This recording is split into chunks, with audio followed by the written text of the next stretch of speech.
Hello, everyone, and welcome to this THE student event all about comparing higher education options in the US and the UK.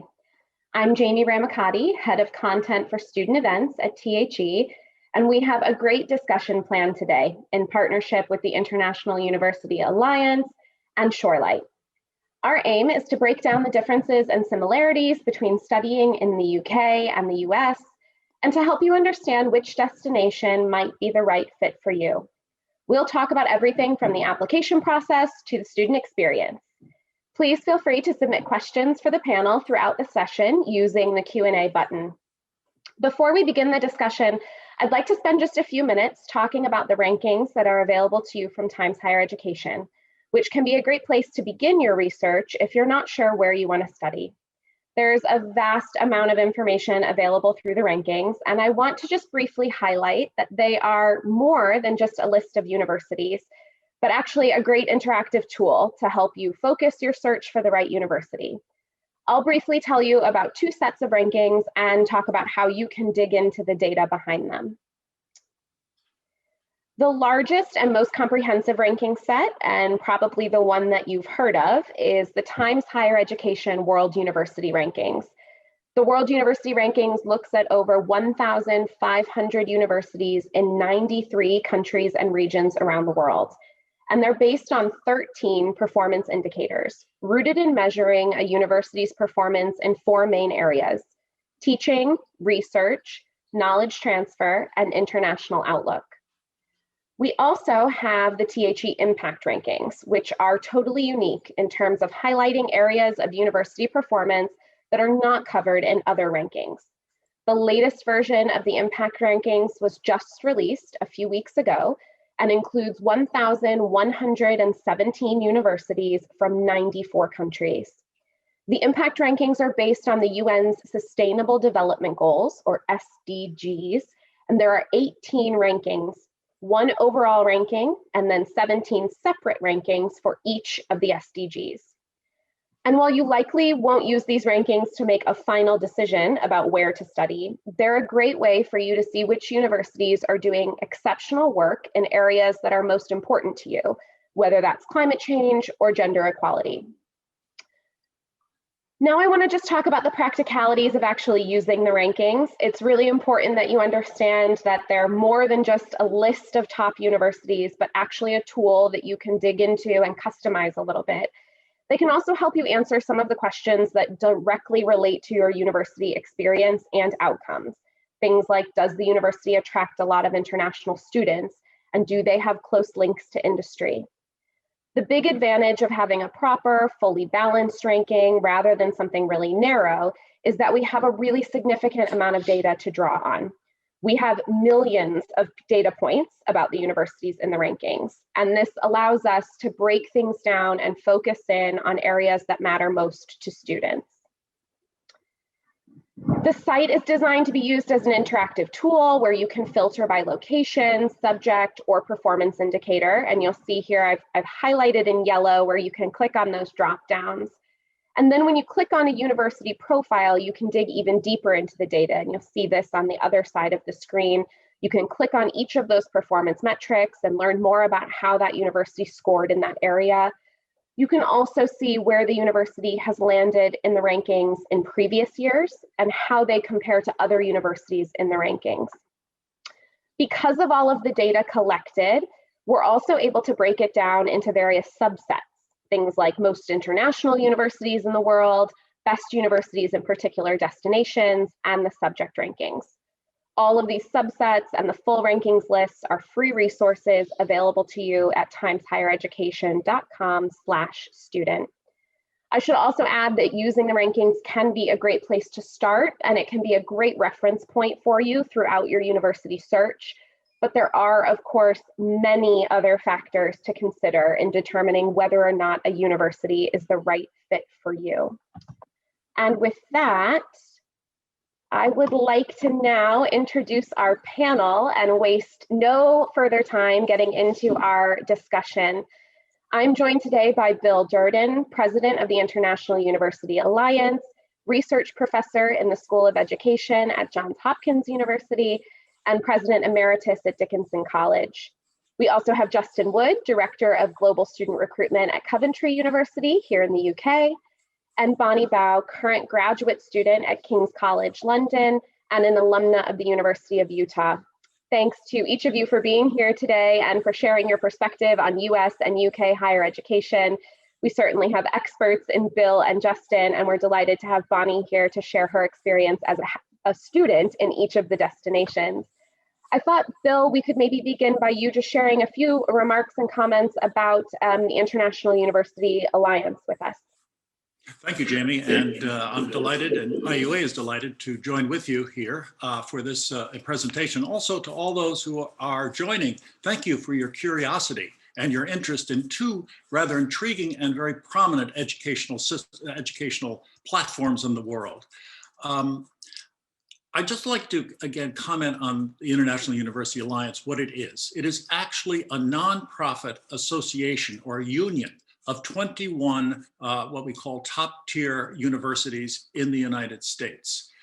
These universities have joined together by their example to demonstrate the distinctiveness and desirability of, in this case, a US higher education. That would be universities and colleges. In the US, a college is an undergraduate university. And we have another purpose, all of us. And I think this is a demonstration of our understanding of how difficult and seemingly mysterious it can be when you're internationally placed and applying to education in another country. We focus on the removal of many of the unnecessary obstacles to admission to a US university. And in particular, what we have done is we have said, look, there are, and I know we'll get into this later in our conversation, but let me tell you what we have done very briefly. We have a turnaround time for admission of 48 to 72 hours for condition acceptance. Imagine, often you have to wait for weeks. There are fewer requirements for undergraduate, no interview, no letters of recommendation. That is what is critical. There's no application fee. Their extracurricular activities, out-of-class activities, are not a factor in admission, and that gets into cultural difference. And also, there is a single portal, one place you go to start and follow and complete your application for all of these universities. And then there's a pre-arrival prep program. So all of these, and I think as we speak later, you'll see these in stark contrast to some of the complexities of admissions in the US. So again, thank you, and I look forward to our conversation. Thanks, Bill. I thought it would be a great place to kick off the conversation with Bonnie. Bonnie, you've obviously studied in both destinations, and I'd love to just hear more from you about your decision to study in the US for your undergraduate degree. How and why did you choose the US, and what was the experience like? Well, hi, I'm Bonnie. I'm so grateful that I was invited to this great event, and I'm going to share some of my own experiences to you guys so that I hope that could help people like choosing where to go to study. So actually choosing study abroad in the US was like a long-term decision because I was in an international school in Beijing. And I was doing a 2+1 program, which is like you do 2 years of high school in Beijing, and then you do your senior year of high school in the US or where other countries. So I think this kind of gives you like a preparation before go to college, so that you already overcome the language barrier and you are already used to the environment. So why United States? To be honest, like 90% of my classmates chose the US because it's big and I mean, the weather is good and there's so many good universities that you can choose to study. And like the people are kind, like there's rich outdoor sports, and also you can watch NBA whenever you want if you like basketball. Okay, so I went to the University of Utah. Actually, this is not a super popular state for most of the Chinese students because I don't know, just not like I was gonna go to LA because you know everyone loves Cali, but before I went out for the country, a song and dance performing team called Raging Red from the University of Utah went to Beijing on the international tour.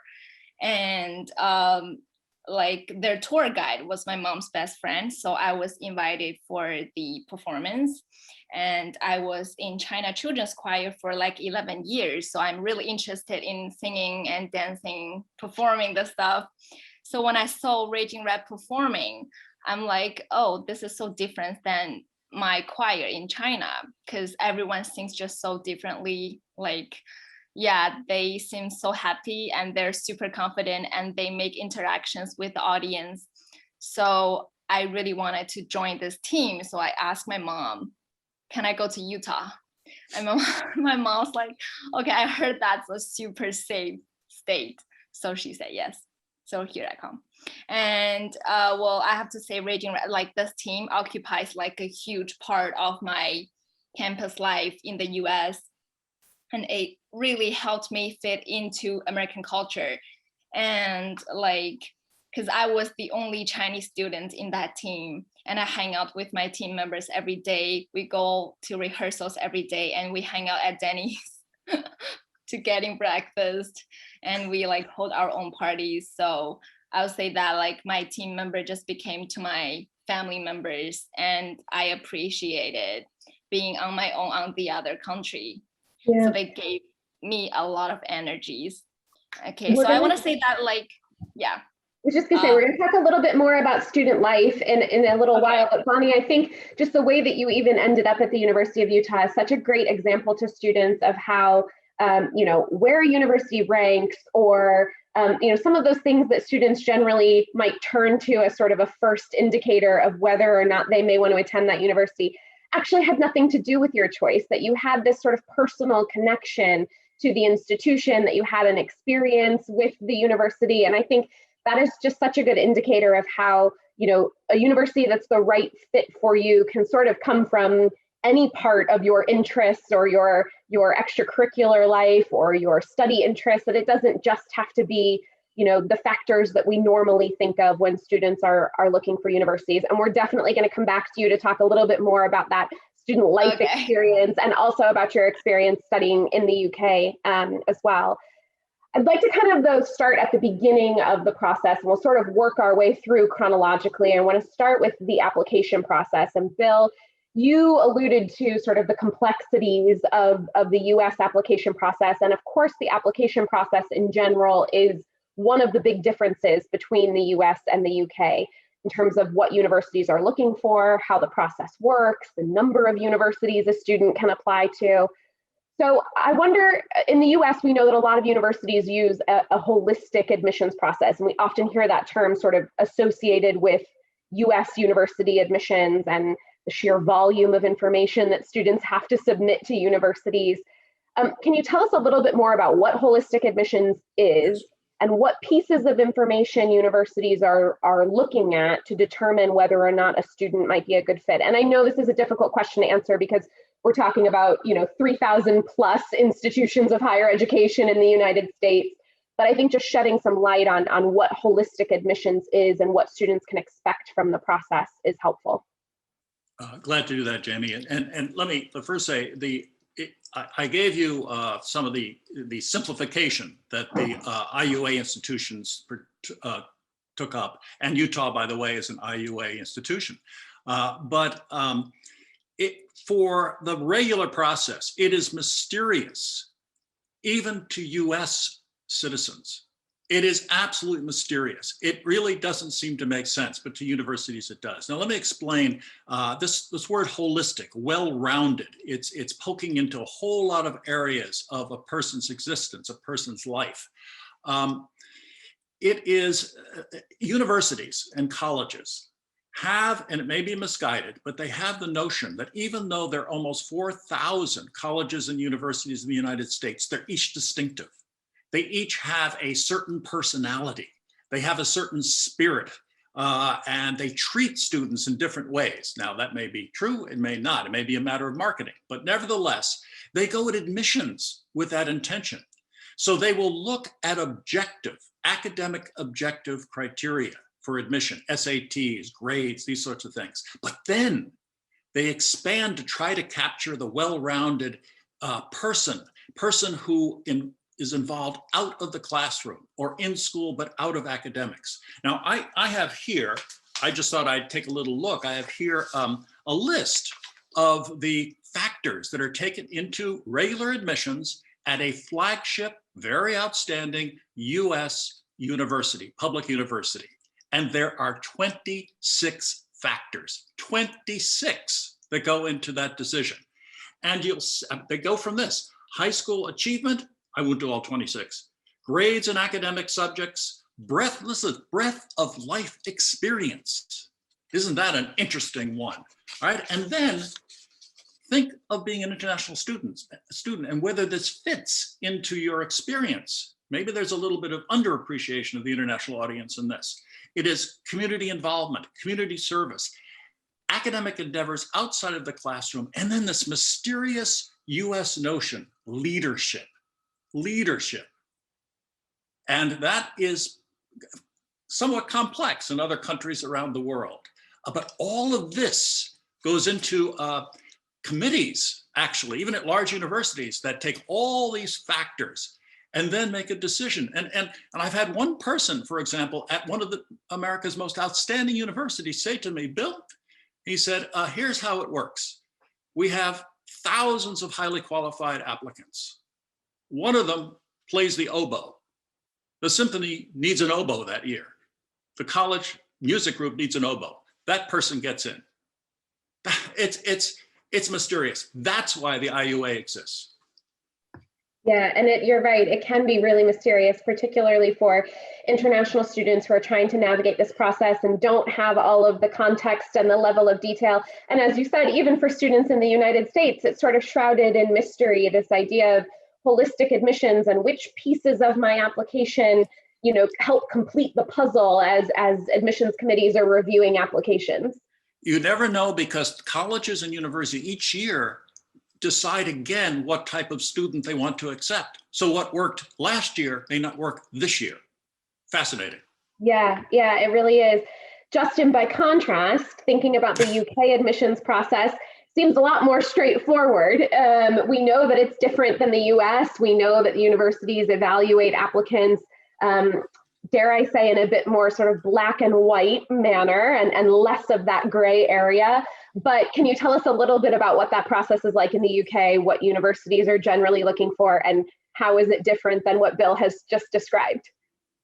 Sure. Well, I guess I'd actually start with where there are crossover, because in both the US and the UK, what we're really looking for are individuals and potential, and for a story that's beyond just what you've done in the classroom with your transcripts. That gets you a seat at the table, actually. So aim high, study hard, get good grades. That's kind of the bottom line. And then both in the US and I'd say in the UK, it's then what distinguishes you and your potential and the contribution that you can make in the institution that you're applying to. And certainly, I think Bill mentioned 23 criteria. Actually, we asked for 5 general things, some really basic housekeeping things around transcripts and so on. But so much then rides on your personal statement in the UK, and your ability to tell a story about yourself, where you've come from, what you aspire to be. And it's on that basis then that you can distinguish yourself from the pack. And that's not always easy, because it's not always clear, but it's very much a personal story to tell. And certainly when we're making selections on competitive courses, we look for students who have done interesting things above and beyond the norm, and really some incredible applications that you're able then to distinguish on that basis. And it might be the oboe. We're perhaps less prescriptive than that. It could be a whole range of things around entrepreneurship or charity work outside of your day-to-day classes.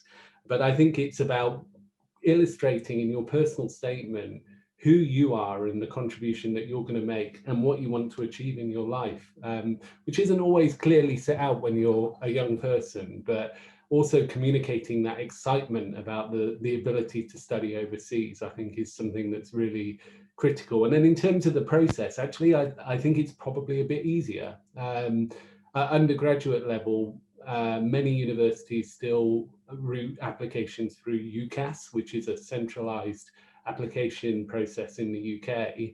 And that gives you, it's not quite the 48-hour turnaround that Bill mentioned, but it does give you clarity of when you can expect a decision. Also, I think you're less likely to apply to lots and lots of universities. I mean, in the US colleges, you might have 20 applications on the go. Students generally who apply to the UK tend to focus in on sort of 5 or 6.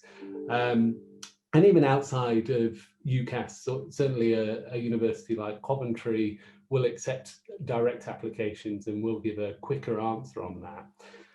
But there are some clear, I'd say, differences in the process, and it's probably a bit more straightforward, I think, in the UK. I think that would probably be fair to say. Yeah, absolutely. And I think even your comments on the personal statement struck me, because we know that at a lot of US universities, the prompts that you receive for your essay, whether that's through the common application essay or through supplemental essays that universities require, can be creative. They can ask you, and I think in a way they are trying to assess, critical thinking skills and creative writing, and how do you approach a problem and all of those sorts of things. Whereas we know that in the UK, that personal statement is, it's effectively a topic of your choice, but it's really encouraging students to draw connections between their experiences and their background and what it is they want to study and what it is they'll be able to contribute to a university. And they won't be thrown those curveballs of some of the more creative questions that students may see in US applications. But I think for both the US and the UK, that point around critical thinking is such an important one, because so often in overseas education systems, you don't have the space to really be critically thinking and to come up with your own ideas in the way that we expect at universities in the US and the UK. And I'd say there's a direct link between that and the overrepresentation of US and UK universities in the upper bits of the Times rankings. Actually, going back to where we started this session, I think one of the real valuable benefits of both systems is their ability to give students the tools to think differently and come up with their own answers. And that starts right at the beginning of the admissions process, right through to graduation and beyond. If I might, Jamie, follow up on Justin's good words there, because I think it leads into something that you may want to go into a little bit more. But Justin, I think you're very correct. I think that in the UK and the US, we are looking for these critical thinking skills. We are looking for creativity and innovation, even at such a young age, and to try to help that develop through our respective educations. And I also think, and I'm talking here from the US perspective, Justin will have a perspective also, but I think that that admissions process and that kind of probing initially is to be matched by the type of education you'll experience. And there will be an education that focuses on what are often called not just content, not just the content of a particular subject, the facts, but also what we call in the US soft skills. I prefer operative skills because it's more active, but it is things like teamwork and critical thinking and innovative thinking, and very importantly, associative thinking, connecting unfamiliar areas of knowledge and experience. That's also, we go on this later, that's also why I think, at least in the US system, student life, the type of experience Bonnie had, it is embedded as it's a structurally formed part of the undergraduate education, and seen in many cases parallel, as important as the academic, because it yields the type of skills that are critical to jobs, critical for a productive life, either personally or professionally. So there is that link. It does make sense on a particular level. Absolutely. I mean, they want to have students who are going to come into the classroom and be able to contribute to the discussion and the analysis of the content and the facts, and not just sort of absorb and then spit it back out for an exam or a test, but that it's really part of that sort of engaging learning environment that students will be a part of in both places. Yes. It's such an important point. And, you know, as you look to the future, most of the jobs that students on this call will be doing don't exist yet. And the ones that do will be done by robots. And to Bill's point, robots can't make you laugh in the same way that humans can. They don't have the emotional intelligence and all of those softer skills that universities help develop and nurture. And that's a real focus in the UK, actually, and that connection with industry. I mean, just not so long ago, I remember looking outside my window and seeing 4 autonomous vehicles pulling up. And that's because we're working very closely with industry on research around cars that drive themselves. Of course, that's not great news for taxi drivers, but the students on this call will be thinking about the skills, the hard engineering skills and the focus around how you research in such innovative areas, but also some of those softer, more rounded things that really make you a human being and your contribution to employment going forward. Yeah, absolutely. And I think we've just kind of started to touch on the academic experience a little bit. And of course, you know, a lot of the similarities in terms of the actual classroom experience. But one of the big differences we know is the flexibility afforded to students in the US system versus the UK system, which asks students to apply to a particular course and dive deep into that course and that subject from the start. And I think that both of those formats, both of those structures serve different types of students. Of course, there are a lot of students who know exactly what they want to study and they want to be able to jump right into that. And then, of course, there are also students who aren't sure and like the flexibility of being able to explore different courses and explore different topics before they declare a major or study even broadly throughout the course of their undergraduate degree. Bonnie, I wonder if you can tell us a little bit about your academic experience as an undergraduate student. How did you decide what to study? At what point did you decide what to study? And what was that classroom experience like? Okay, so just so you know, like everything that I am going to share is not like as much as like as academically as like you guys did. I was just speaking from my own experiences. Yeah, I think that's fine. So I think the biggest difference when talking about studying in the US or UK, it's the length, because the programs are shorter in UK. So I'm gonna start with the US because I study like 5 years in the US. And I think like the US education focuses on more like general like educations, like, you know, GE classes. It's usually 2 years that you take for your first 2 years of college, which is like math, biology, geography classes like this. And then you take major classes for your junior and senior class, which means we got plenty of time choosing our majors. Like you don't have to choose like the first day you got into school. So I think it's pretty comprehensive. And I want to share a small story, like how I chose my major. Like I was going to study music education because I was like really interested into music. But I took until I took this class called interpersonal communications when I was in sophomore year. And here's this, my professor was this elegant lady, and I really loved listening to her lecture. And I ended up being the highest grade student like in her class. So she talked to me, she's like, Bonnie, maybe you should study communications. I think you are a great communicator. So I just randomly switched it, like my major when I was in sophomore year in college. And then I want to talk about like the humanist teaching style in the US. Like you can switch and drop classes for the, I think first 2 weeks after school started. Because in case, I mean, for example, if you register for a class and you attend, you feel like it's too hard or the professor is just annoying or like it's just boring, you can just drop it, even though you already pay for it, like without wasting any money and time.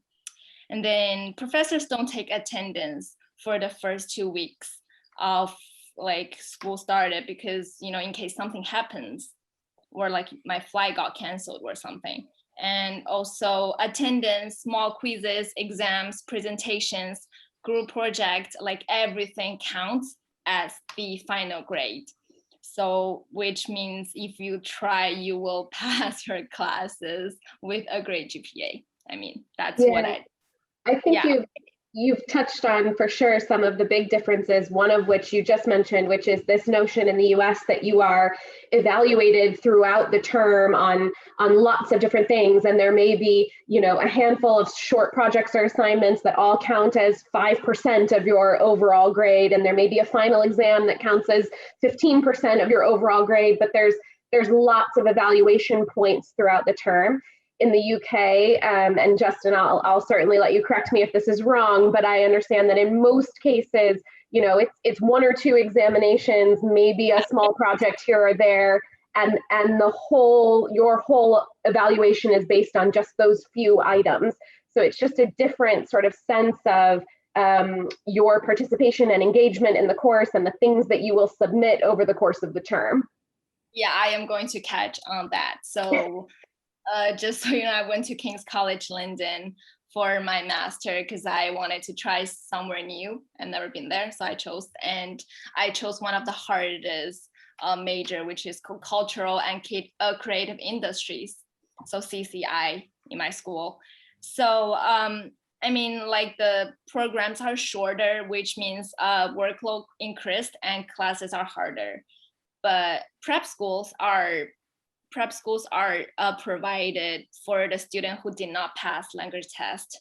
I think that is really helpful for the student who's not native speaker, but I didn't know that American is catching up on that.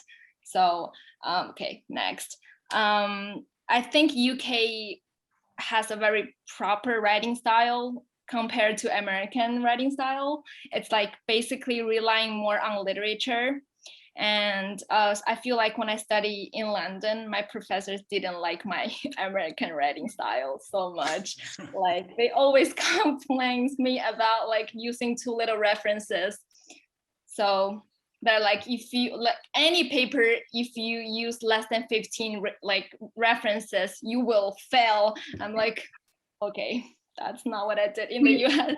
Yeah, we've got so much, I think, to dig into here. And with like 10 minutes left, I want to make sure we talk about a few of the other things. I think, Bonnie, you've done such a good job of highlighting some of the differences in that academic experience. And of course, also your experience will be different because you studied at the undergraduate level in the US and at the graduate level in the UK. And I think, some of the differences you've just mentioned in terms of expectations of writing and writing styles and things like that will also just be a result of an undergraduate course versus a master's course and the different levels of expectation there.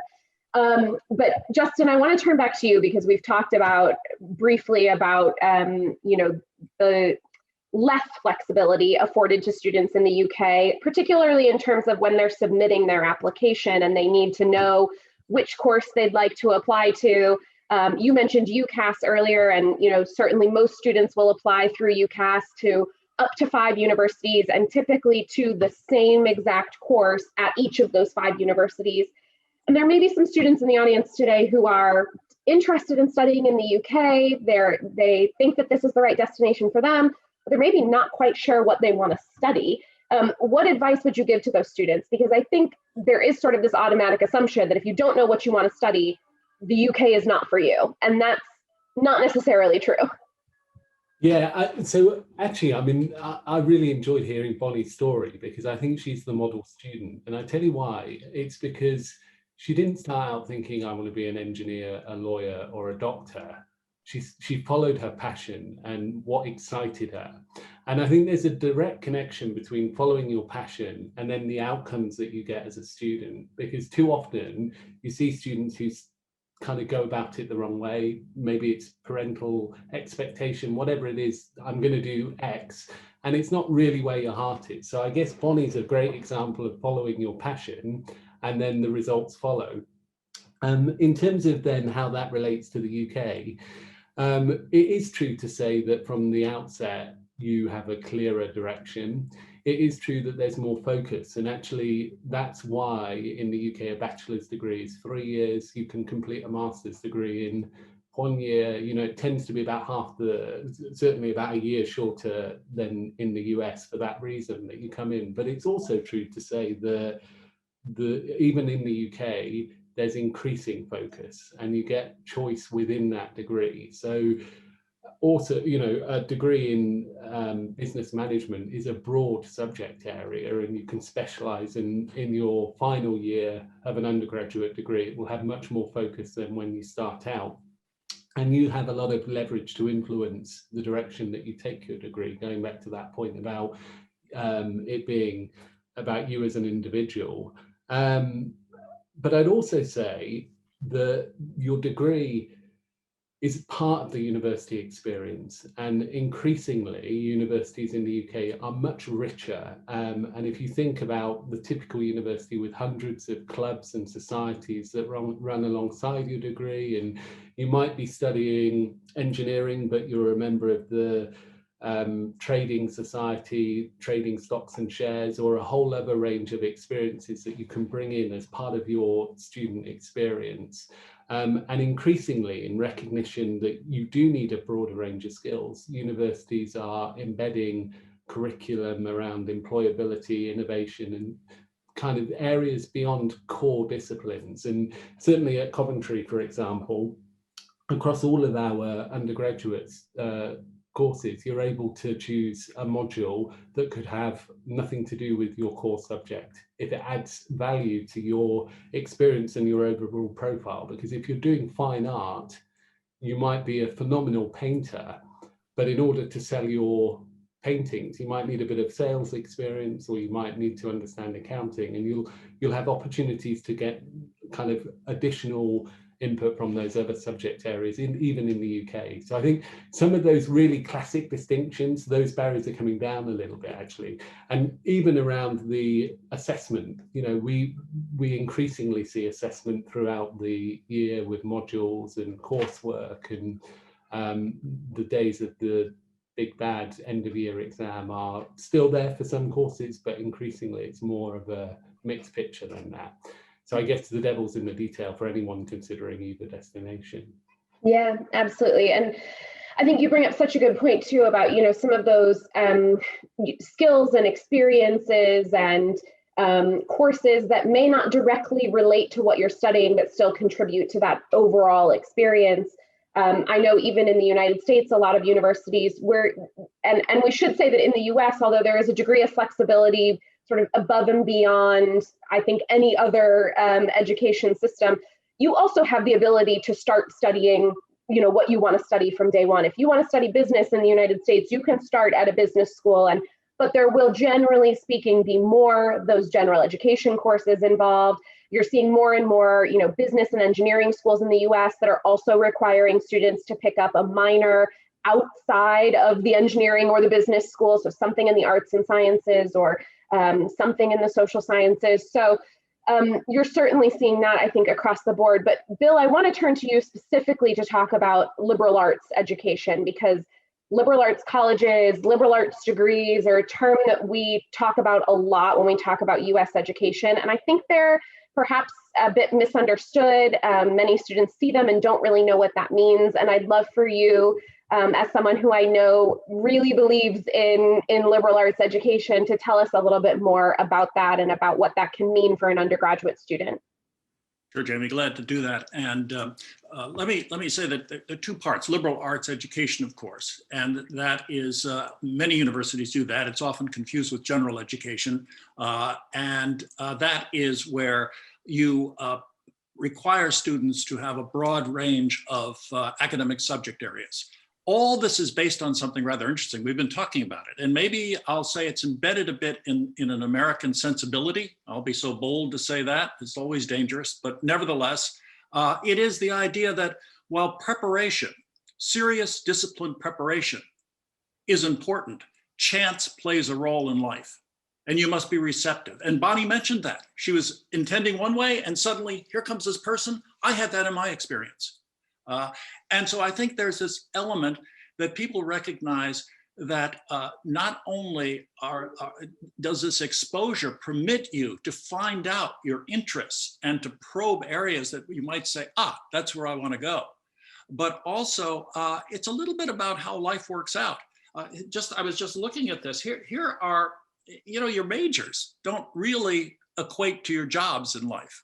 Not at all. People keep thinking that, oh, if I need to be a business leader, I must study business. No, not at all. And matter of fact, most CEOs have studied the liberal arts. They studied literature, psychology, classics. Here's some examples. The CEO of Dell, that old company in computer science, the person majored in biology. The CEO of JP Morgan Chase was a psychology and economics major. The CEO of Walt Disney was an English major.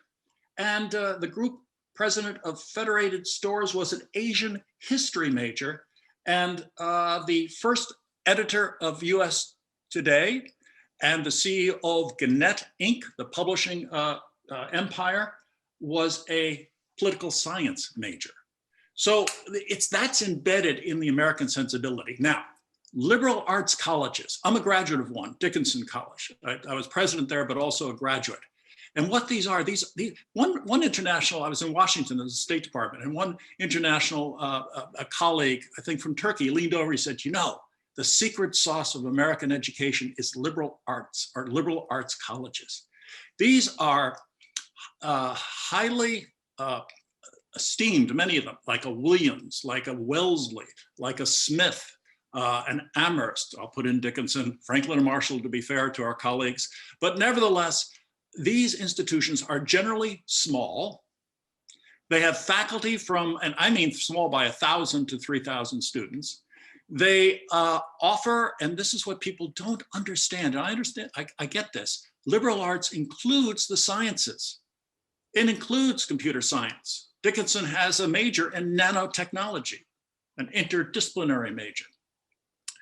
They were originally located in rural areas. Now those are fairly close to big cities, but there's often people say that liberal arts colleges are potentially safer environments if you're looking at that factor. And also there is a high degree of communication to graduate and professional schools. In my own case, believe it or not, I was a major in German and philosophy of all things, all right?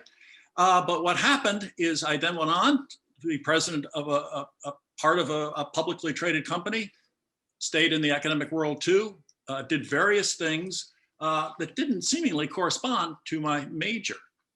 But the fact is many liberal arts colleges, the graduates, I went on to Johns Hopkins for my graduate work, but I had the other option at Vanderbilt, at Chicago, at Brandeis. So there is a natural flow, and many, this is a nice little secret, many liberal arts colleges have articulation agreements with major graduate schools. So for example, in Dickinson's case, you study 3 years at Dickinson, liberal arts, you study 2 years at the University of Pennsylvania, an Ivy League school, an immediate coordination, there's the flexibility, and you, at the end of 5 years, you get a bachelor's degree in your academic subject and an engineering degree. You've had a liberal arts and an Ivy League institution. I had a liberal arts and what is called Ivy League Plus institution, Johns Hopkins.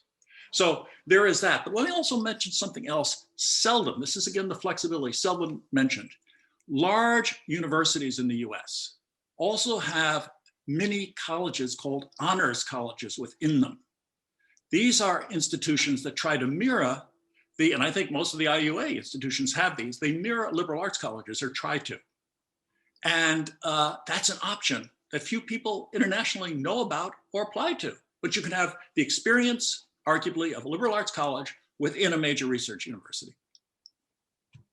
Yeah, Bill, you've highlighted some things that I feel like we could probably host an entirely separate session on, just talking about liberal arts colleges and honors programs. And there are so many things to discuss, and we are unfortunately just out of time. This has gone so quickly. But what I would like to say is that I hope that today's discussion actually highlights for students that there perhaps aren't as many differences between the two systems as one may think, and that if you're a student who's considering studying in the UK, you may also want to open up your options to think about the US, and vice versa, because if you're looking for a world-class university education, if you're looking for a really rich student life experience full of immersive activities and opportunities and connections to industry and all of those things.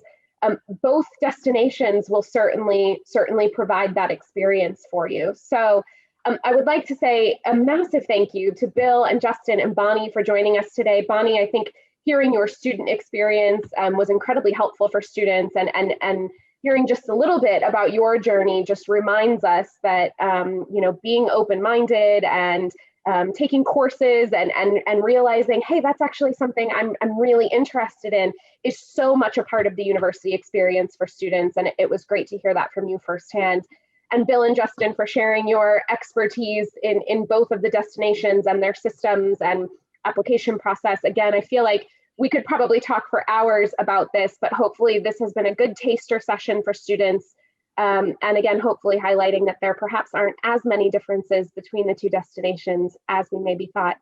Thanks to everyone in the audience for joining us. We will be sure to share a recording of this session if you weren't able to join us live, or if you'd like to revisit anything that we discussed today. And we'll see you next time at the next THE student event. Thanks, everyone. Bye-bye.